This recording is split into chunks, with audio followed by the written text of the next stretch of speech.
Hey everyone, thanks for joining me on my video.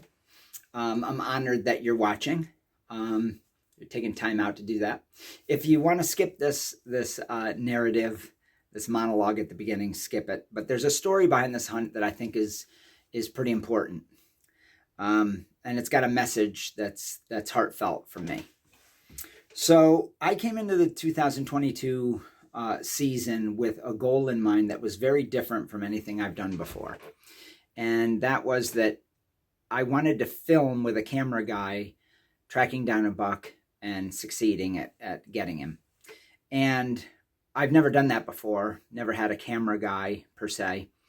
And I only had 2 days in Maine to get this done, to try and make that goal happen.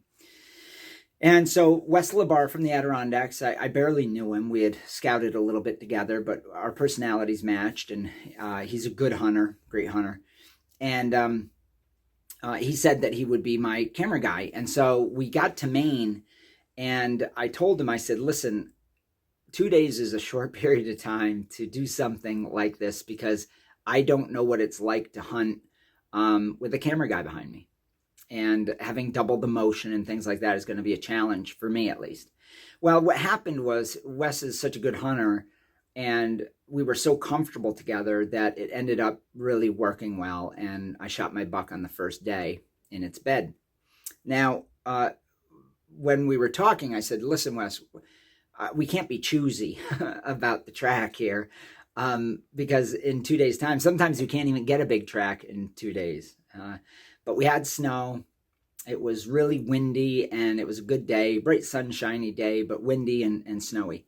And so we got out there, and you'll see in the video that I shoot at the buck at 1.5 times, and I empty the gun and miss, shooting through a bunch of brush at a running buck, which is a pretty cool scene.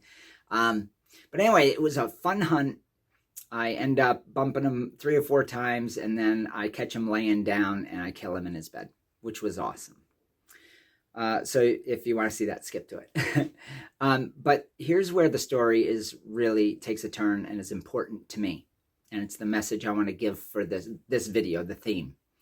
When I got back to Parlin Lodge, to my horror, there were 5 200-plus pound bucks that the team had shot, and my buck was a 120-pound 7-pointer, 18-month-old.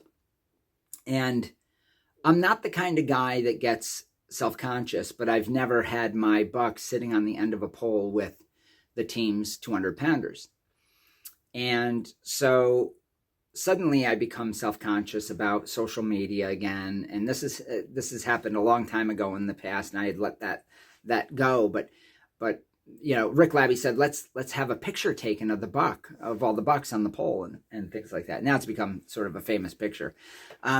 But I was like, yeah, I'll take the picture in a minute. And I went in and got a cup of coffee. But really, I was hiding. I was hoping they'd take the picture without me.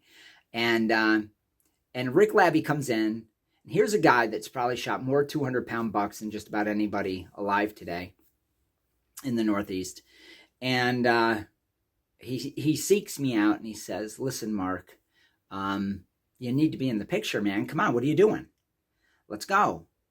And now, mind you, there wasn't a single team member at Big Woods Bucks that said a derogatory remark, that did nothing but congratulate me. I was treated no different than the guy next to me that had a 200-plus pound buck on the pole. They were gracious, excited for me. And here's Rick tracking me down to make sure that I'm in the picture. And all my self-consciousness went away. What I want to say is that's Big Woods Bucks. That experience encompasses everything that we're about. And as a brand and as a group of people, not one comment has ever been made about the size of my buck. And all my self-consciousness went away, and I was put into the fold, and I was really happy to take the picture with those guys. I was honored. And so I achieved my goal, and I got it done with Wes in 1 day, which was really quite remarkable. It was a hell of a hunt. It was a lot of fun, and I hope you see the journey of that hunt as fun too.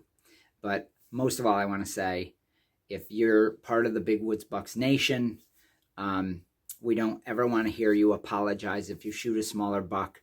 Every buck that is shot at the moment that you shot him, that's what you wanted, and you should be proud of that. And I am certainly proud of my little buck called Pork Chop. All right, enjoy the movie.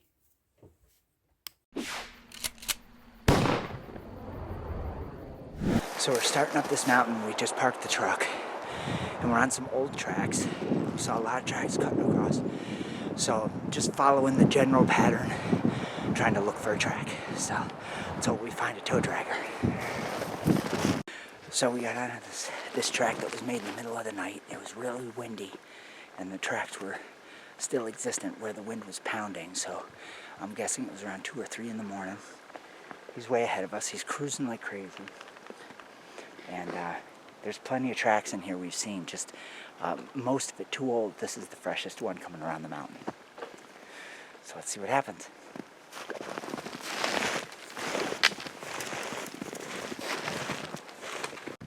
Alright, so we've been following this buck. He came onto the tracks. Actually, a doe and maybe a small buck, could be another doe, came here on top of his tracks. She's in heat. And I don't know if that buck bred her here. We kind of stepped all over the track, so you can't tell what you're looking at. But there was in-heat pea and a big spot where it looks like a buck bred a doe on top of the tracks of our buck. So what we're going to do is we're just going to follow this montage, sort it out as we go. But we're going to slow down because we don't know what we're going to hit if we got a hot doe down in this bowl. I was down here years ago, and there were just a ton of bucks running does down here. They like this bottom land. So we're going to go slower.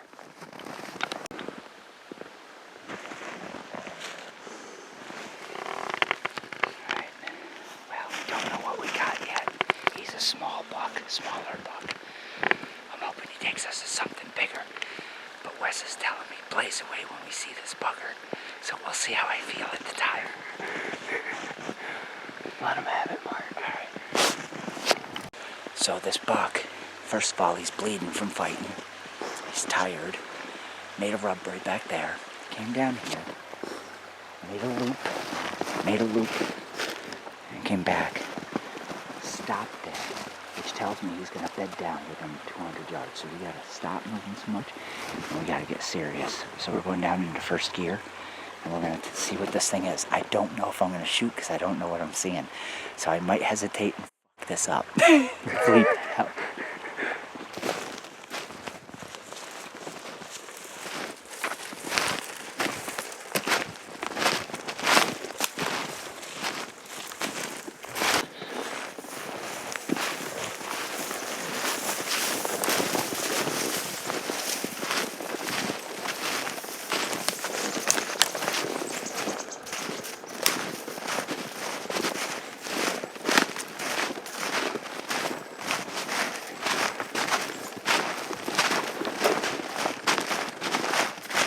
Shoot him!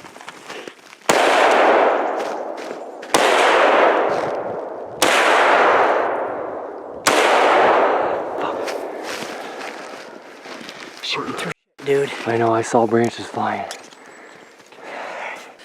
So I emptied the magazine shooting through that.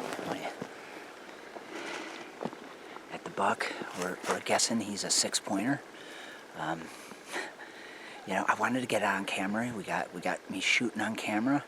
I don't know how good the footage is, but a lot of sticks flying, and the buck didn't stop. So we'll see. He just had a sandwich. I really want to investigate what he did before he laid down. He's had some blood in his tracks. I think he was fighting, but I want to see if he was shot before. So I want to look at his bed, and yeah, we're gonna go from there. So it was a clean miss because they're shooting through the forest, and shot, what, 5 times? 5 times? 5 times. Wes was watching branches fly. It happens, it's all part of it. But it was a clean, the good news is it's a clean miss, but we're going to wait another 10 minutes and let him calm down and then go after him again. He's zigzagging, but walking.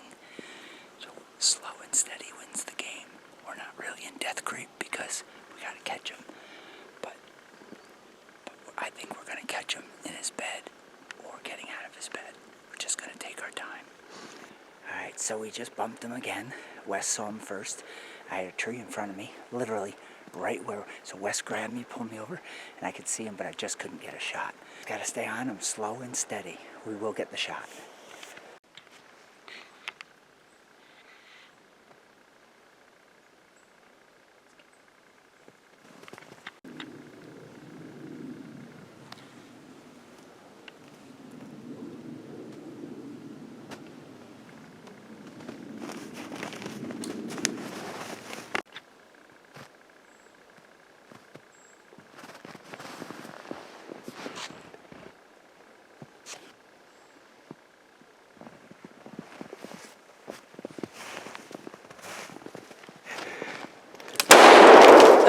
Dead.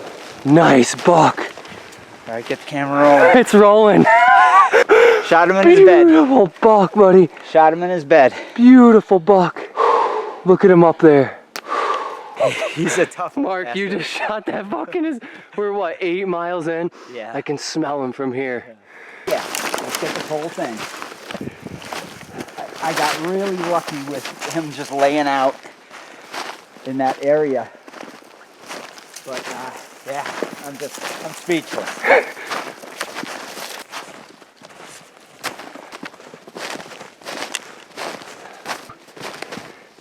He's a 6. He's a 6? He is 6. 6 out to his ears. And here he is.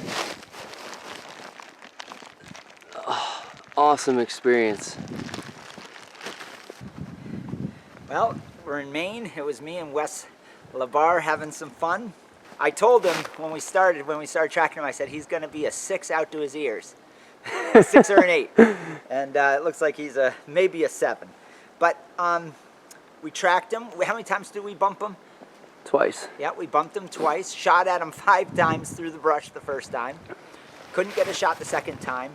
Then we slowed down, and I said to Wes, let's just go slow and methodic. And came up and took a 60-yard. He was bedded down, and I killed him in his bed. So, yeah, it was a great day. Great day.